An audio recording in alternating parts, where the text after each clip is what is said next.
여러분 안녕하세요. 오늘은 입안의 건강에 대해서 한번 이야기를 나눠보도록 하겠습니다. 입안의 건강이 곧 몸의 건강의 척도라는 말씀 들어보셨나요? 입안의 세균이 변기 속의 균보다도 더 높다고 해요. 특히 자고 나서 그 입에서 냄새가 나는데 그만큼 균이 많이 이렇게 증식이 됐다는 뜻이래요. 냄새가 많이 나면 균도 그만큼 많아졌기 때문에 그렇게 냄새가 난다고 해요. 그래서 자고 일어나서는 반드시 양치질을 하고 물을 마시든지 음식을 섭취해야 된다고 합니다. 의사들의 실험 결과입니다. 그래서 음식을 왜 먹기 전에 양치질을 해야 되냐면 음식과 함께 그 균이 온몸에 이렇게 들어가기 때문에, 그리고 또 흡수가 되기 때문에 그 균도 함께 흡수가 된다고 해요. 저는 입안에 입 안에 있는 그 침이나 그런 것을 이렇게 채취하고, 그 다음에 변기 속에서도 채취하고 해서 균을 검사하는 거를 제가 직접 봤어요. 정말 입안에서의 그 균이 훨씬 더 높았던 것을 확인을 했습니다. 그리고 의사가 하는 말이, 입안의 균이 온몸을 돌아다니고 심지어는 그 아이를 임신 중에 엄마가 잇몸이 약해서 균이 많거나 또 풍치라든지 이런 것들이 생기면은 그게 이렇게 혈관을 타고 다니다가 혈관의 약한 부분에 이렇게 붙어서 균을 증식을 한다고 해요. 그렇게 되면은 사람은 누구나 암 바이러스균이 있어요, 약간은. 근데 그런 균들이 다니다 그런데 이렇게 붙어서 암을 일으키기도 하고 건강에 좋지 않는 그런 균이라고 해요. 특히 임신 중에 엄마가 그렇게 풍치라든지 염증이 있으면은 반드시 치료를 하고서 그리고 임신을 해야 된다고 합니다. 아이의 머리에까지 그 엄마의 입에서 있는 균이 발견이 됐다고 해요. 이런 것들이 다 치과계에서 그 실험 결과로 나온 것들입니다. 그래서 굉장히 저도 이거를 처음에 들었을 때 놀라웠는데, 엄마가 먹은 것들이 그렇게 아이에게까지 영향을 미친다는 것이 너무나 저는 놀랐었고, 그리고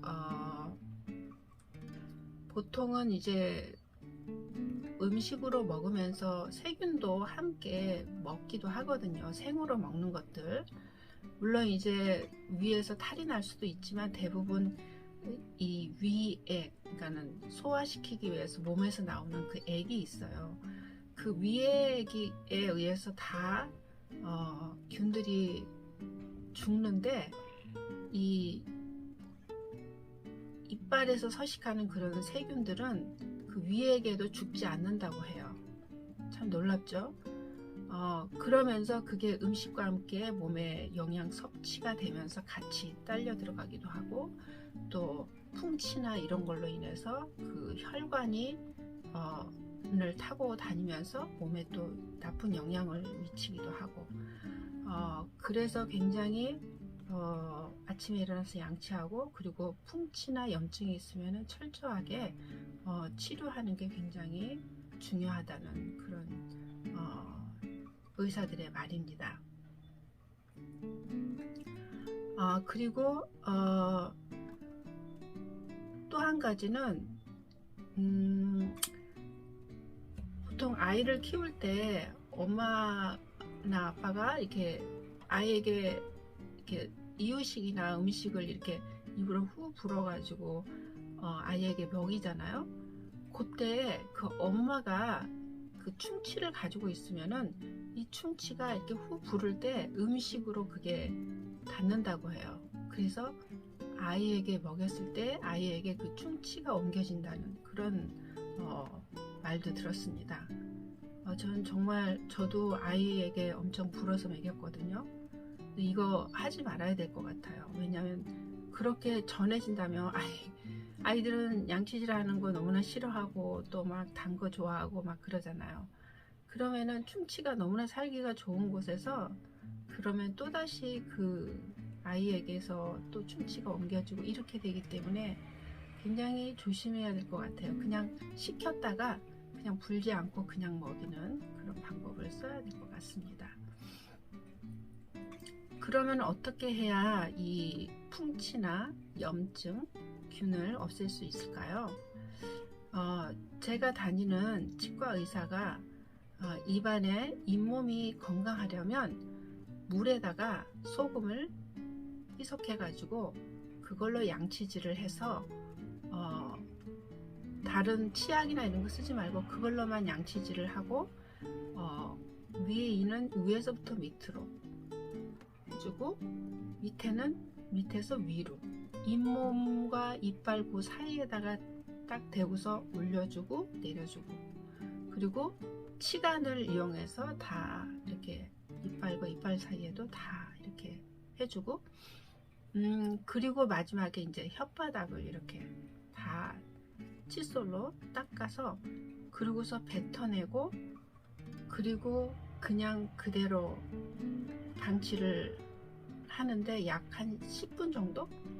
건강하신 분들은 한 5분, 잇몸이 안 좋은 사람은 10분 이상 꼭 해주셔야 되고 그때 양치를 하고서 뱉어내고 그 다음에 잇몸이 풍치나 이런 게 염증이 있는 분들은 다시 그 소금물을 좀 더 해서 이렇게 머금고 있는 그런 형태를 띠면은 정말 잇몸 질환은 깨끗하게 치료될 겁니다. 왜냐하면 제가 그걸 경험해서 지금도 그 방법으로 하고 있거든요.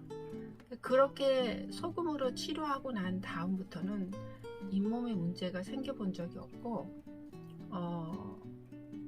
또 그때 처음에 시작할 때 잇몸에 풍치도 좀 있었고 그랬는데 그런 방법을 하고 나서 깨끗하게 치료가 됐고 그래서 한 이틀 정도?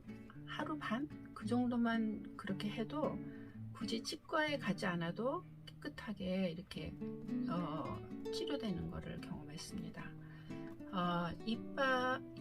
이빨과 잇몸을 그러니까 잇몸이 이빨을 이렇게 싸고 있는데 그 싸고 있는 그 사이가 잇몸이 약해지면 이렇게 내려앉아요. 그리고 이빨은 약간 솟아나는 느낌인데 솟아나는 건 아니고 잇몸이 이렇게 내려앉으면은 그 요렇게 싸고 있어야 되는 부분에 벗어났기 때문에 거기가 이렇게 신경이 있어요. 이빨 그러니까 잇몸을 싸고 있는 그 부분에.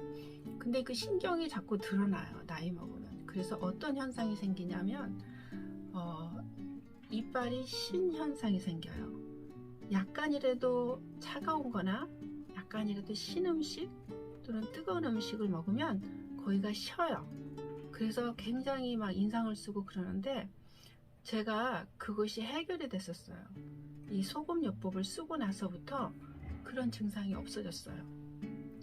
그래서 지금도 치약이나 그런 거를 쓰지 않습니다. 물론 그때 소금물을 하기 전에 굉장히 그 센시티브한 그 치약을 사용하기는 했는데 그래도 그게 소용이 좀 없었어요. 일반 치약보다는 좀 나았지만 그런데 이 소금물을 하고 나서부터는 전혀 그런 증상도 없고 그리고 잇몸이 약해져 가지고 막 냄새 나거나 이런 증상도 없어졌어요.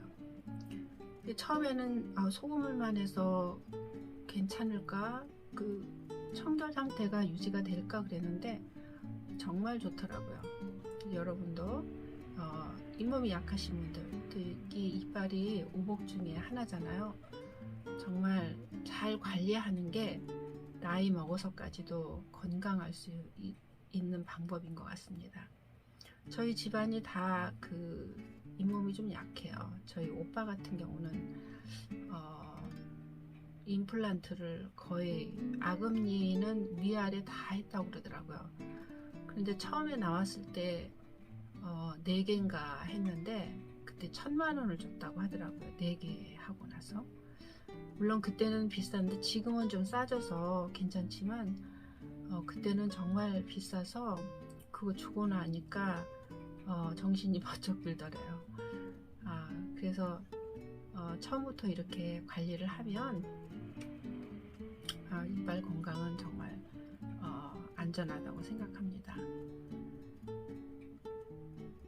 그러면은 그 소금물을 어떻게 이용해서 양치질을 해야 되는지 좀 알려드리겠습니다. 소금은 5분의 2 그리고 물은 5분의 3 정도 섞어서 잘 녹은 다음에 거기다 칫솔을 넣어서 양치질을 해줘요. 아까 얘기했던 것처럼 위에 이는 위에서 밑으로, 밑에는 밑에서 위로 이렇게 해서 하고서 치간 이용하고 그 다음에 혀도 깨끗하게 닦고 그런 방법을 사용하시면 좋겠습니다. 그리고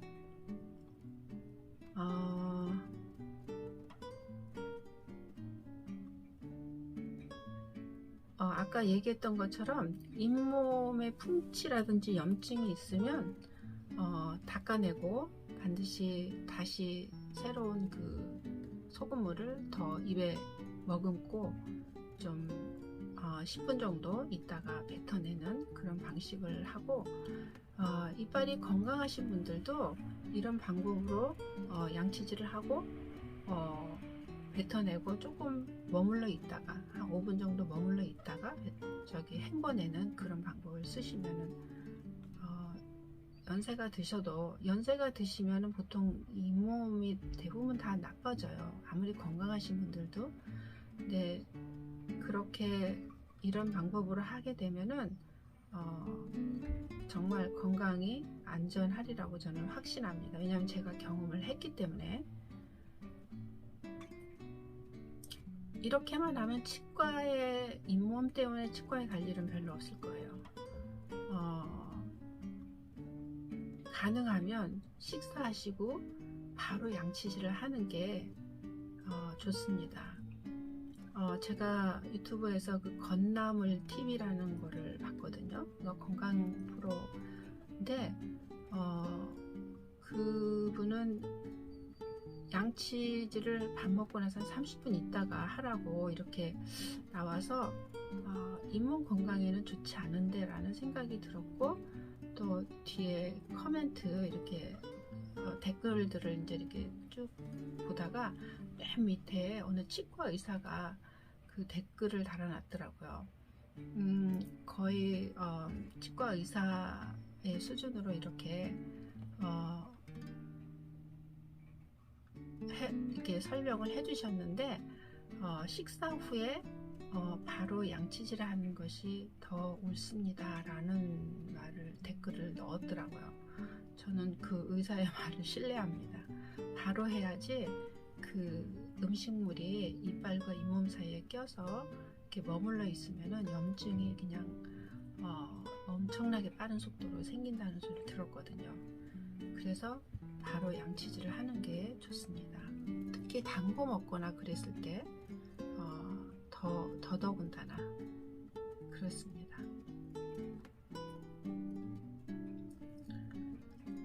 그리고 잇몸이 건강해야 몸도 건강하다는 것을 꼭 기억하시고 이 입에서 염증이 자꾸 생기면 그것을 마치 입안은 계속해서 생기는 어떤 균의 공장과도 같은 곳이기 때문에 만약에 잇몸이 너무 약해서 염증이 자꾸 생겼다, 그리고 소금물로 그렇게 그런 요법을 하면서도 밥을 먹지 않는 상태에서도 어느 정도 양치한 지 뭐 2~3시간 지났다 그러면은 또 다시 한번 해서 그 성치 같은 것들을 깨끗하게 좀 이렇게 치료해 주신다면 건강에 정말 문제가 없을 거라고 생각합니다. 그리고 제가 그 경험한 것 중에 이제 그 이빨과 잇몸 사이에 그 신경이 드러나서 굉장히 쉬었던 그런 경험이 많은데, 그래서 그 신 부분을 이렇게 땜질도 하고 막 그랬었어요. 근데 땜질하고 나면 또 이쪽이 또 그러고 이쪽 하고 나면 또 이쪽이 쉬고 막 이런 현상이 있었는데, 때와도 또다시 더 그러고 또 다른 곳이 그러고 그럴 때마다 너무나 막 그 신 거는 너무나 힘들었던 것 같아요. 그런데 이렇게 소금요법으로 이렇게 하고 나서부터는 그런 것이 전혀 없어요. 정말 쉬어서 차가운 걸 못 먹는다 그런 적이 없었어요. 너무 그런 게 심했었거든요, 저는. 여러분들이 이게 얼마나 잇몸이 약했으면 그랬을까 그런 생각이 드실 거예요. 근데 저는 지금 치과에 이제 스케일링은 하러 가거든요. 1년에 한두 번 정도. 근데 의사들이 이빨 관리를 너무 잘한다고 그래요.